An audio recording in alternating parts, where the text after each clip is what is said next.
What is the controversy between Tamil Nadu and Tamil Nadu governor? The Supreme Court slammed Tamil Nadu Governor R.N. Ravi conduct as unconstitutional, criticizing his prolonged inaction on 10 key bills. Supreme court ने तमिलनाडु के governor are N Ravi को unconstitutional act conduct करने की वजह से slammed किया है because उन्होंने 10 की बिल्स पर अपना इनएक्शन शो किया एक लॉन्ग टाइम पीरियड से.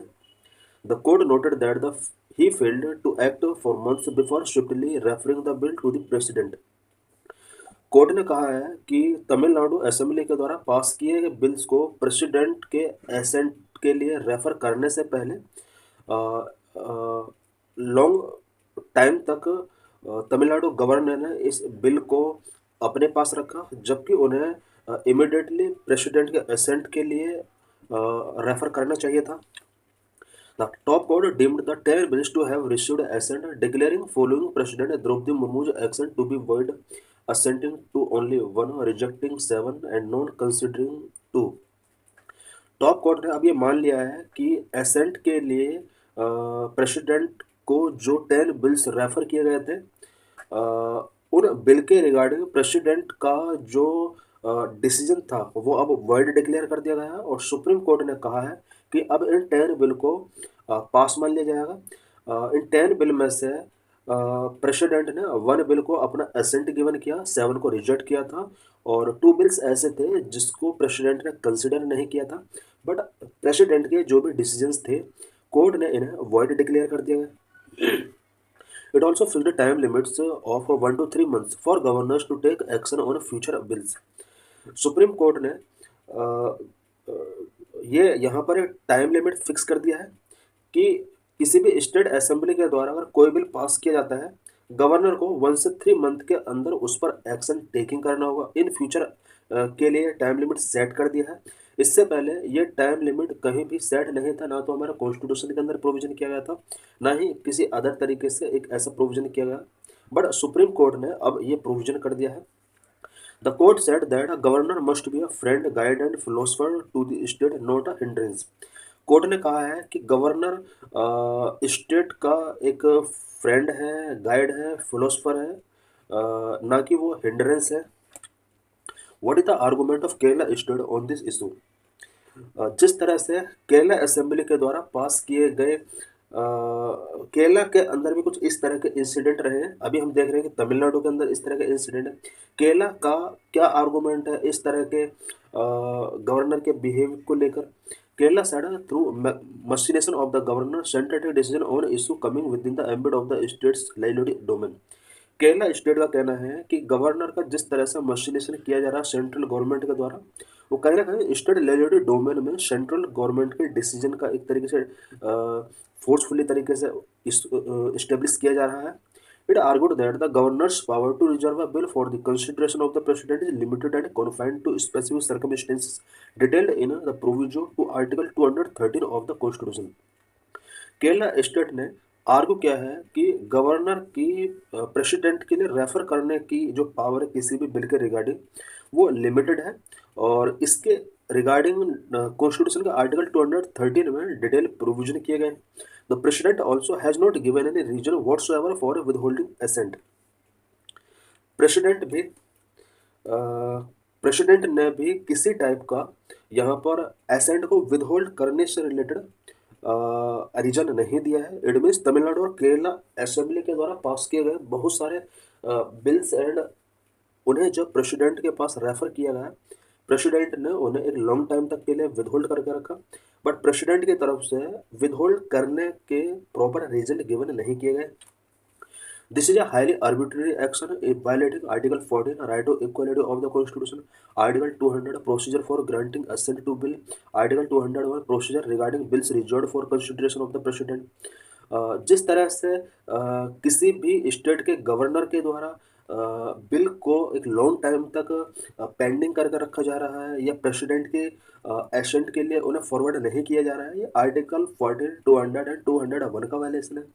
Article 14 right to equality ensure करता है. आर्टिकल 200 बिल के एसेंट ग्रांटिंग करने से रिलेटेड यहाँ पर प्रोविजन किया गया है।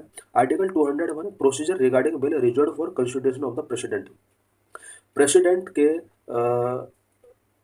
कंसिडरेशन के लिए किसी बिल को जब गवर्नर रिजर्व करके रखता है तो इससे रिलेटेड प्रोविजन 201 आर्टिकल के अंदर है। व्हाट डज द कॉन्स्टिट्यूशन से?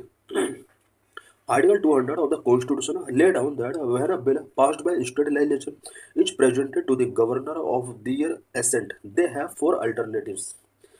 May give assent to a bill, may withhold assent to the bill. ये यहाँ पर कुछ फोर कंडीशंस दी गई हैं।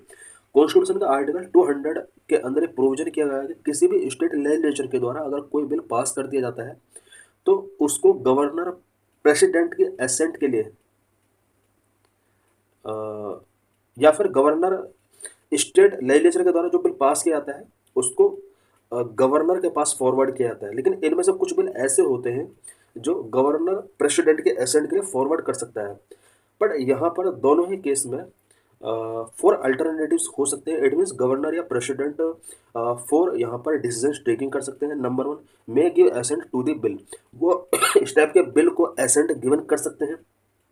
Number 2, may withhold assent to the bill, that is reject the bill, in which case the bill fail to become law. Governor या president चाहे तो वो बिल के एसेंट को विदहोल्ड करके रख सकते हैं। Number 3, may return the bill if it is not a money bill for reconsideration of the state legislature. Governor और प्रेसिडेंट बिल को स्टेट लेजिस्लेचर के द्वारा अगेन रिकंसिडरेशन के लिए रिटर्न कर सकते हैं। बट अगर मनी बिल है तो उसको रिटर्न नहीं किया जा सकता गवर्नर या प्रेसिडेंट के द्वारा, इस पर इसको असेंट गिवन करना ही होगा। Number 4, may reserve the bill for the consideration of the president. Governor चाहे तो प्रेसिडेंट की कंसिडरेशन के लिए इस बिल को रिजर्व करके रख सकता है। Governors are required to act as per the advice of the council of ministers. Governors के लिए यहाँ पर प्रोविजन किया गया है कि काउंसिल ऑफ मिनिस्टर के एडवाइस के बेस पर उसको वर्क करना चाहिए। Governor must reserve only certain bills like those with reduce the power of the high court for the consideration of the president. Governor को कुछ सर्टेन बिल्स को ही president के एसेंट के लिए फॉरवर्ड करना चाहिए, प्रेसिडेंट के एसेंट के लिए रिजर्व करना चाहिए। स्पेशली एग्जाम्पल के तौर पर कोई अगर ऐसा बिल इंट्रोड्यूस किया गया है जिससे हाई कोर्ट की पावर रिड्यूस हो रही है तो इससे रिलेटेड जो बिल हैं उसको गवर्नर रिजर्व करके रख सकता है। दे may also reserve bill on concurrent list that are repugnant to a union law based on ministerial advice. Governor चाहे तो ऐसे बिल्स को भी प्रेसिडेंट की एसेंट के लिए या फॉरवर्ड करने के लिए रिजर्व कर सकता है जो कि कॉन्करेंट लिस्ट से रिलेटेड है। Constitution does not lay down any time limit within which the governor is required to make a decision. State legislative assembly के द्वारा जो बिल पास किया गया है उसको गवर्नर के पास फॉरवर्ड किया जाता है उसके एसेंट के लिए। बट यहाँ पर कॉन्स्टिट्यूशन में किसी टाइप का टाइम लिमिट सेट नहीं किया गया है कि गवर्नर कितने टाइम पीरियड के अंदर इसको इससे रिलेटेड डिसीजन देगा। बट सुप्रीम कोर्ट के इस रिसेंट जजमेंट के अकॉर्डिंग 1 to 3 मंथ के अंदर गवर्नर को अपना एसेंट यहाँ पर गिवन करना होगा। How governor play an important role in maintain unity and integrity of nation. Governor nation की यूनिटी एंड इंटीग्रिटी को मेंटेन करने में अपना किस तरह से एक इंपॉर्टेंट रोल प्ले करता है। In our constitutional scheme governor are nominal head of the state executive just like the president of the union executive. India के कॉन्स्टिट्यूशनल स्कीम में गवर्नर स्टेट एग्जीक्यूटिव का एक नॉमिनल हेड है, जिस तरह से यूनियन एग्जीक्यूटिव का प्रेसिडेंट एक नॉमिनल हेड होता है।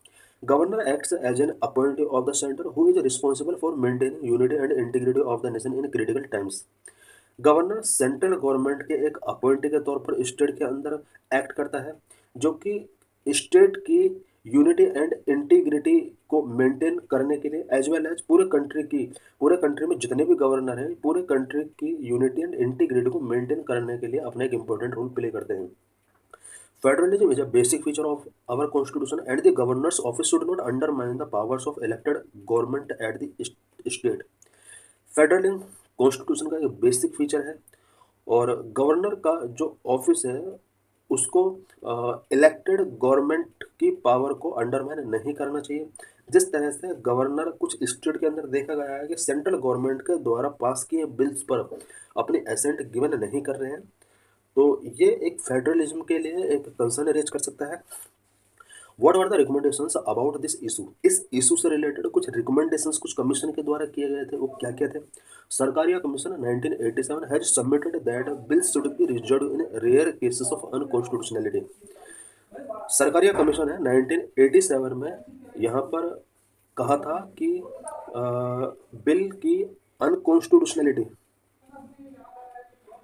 से रिलेटेड ही उसको गवर्नर के द्वारा रिजर्व किया जाना चाहिए। इट मीन्स अगर गवर्नर को लगता है कि ये जो बिल है ये अनकॉन्स्टिट्यूशनल है, उसी बिल को गवर्नर को प्रेसिडेंट के रिकंसिडरेशन के लिए या उसके डिसीजन के लिए रिजर्व करके रखना चाहिए। Governor must discharge his functions under article 200 as per the advice of ministers. Governor को कॉन्स्टिट्यूशन के आर्टिकल 200 के अकॉर्डिंग मिनिस्टर्स की एडवाइस पर फंक्शन डिस्चार्ज करना चाहिए। It further recommended that the president should dispose of such bills within a maximum period of 6 month. Sarkaria commission ने यहाँ पर रिकमेंड किया था कि गवर्नर या प्रेसिडेंट को किसी भी बिल के रिगार्डिंग 6 मंथ के अंदर अपना जो भी उसका डिसीजन है वो गिवन करना चाहिए। If President withholding assent, the region should be communicated to the state government wherever possible. अगर प्रेसिडेंट किसी भी बिल के एसेंट को विदहोल्ड करता है तो इस विदहोल्ड करने के रीजन को स्टेट गवर्नमेंट के साथ शेयर करना होगा। The Punchhi commission 2010 had recommended that the governor should take a decision with respect to a bill presented for their assent within a period of 6 months.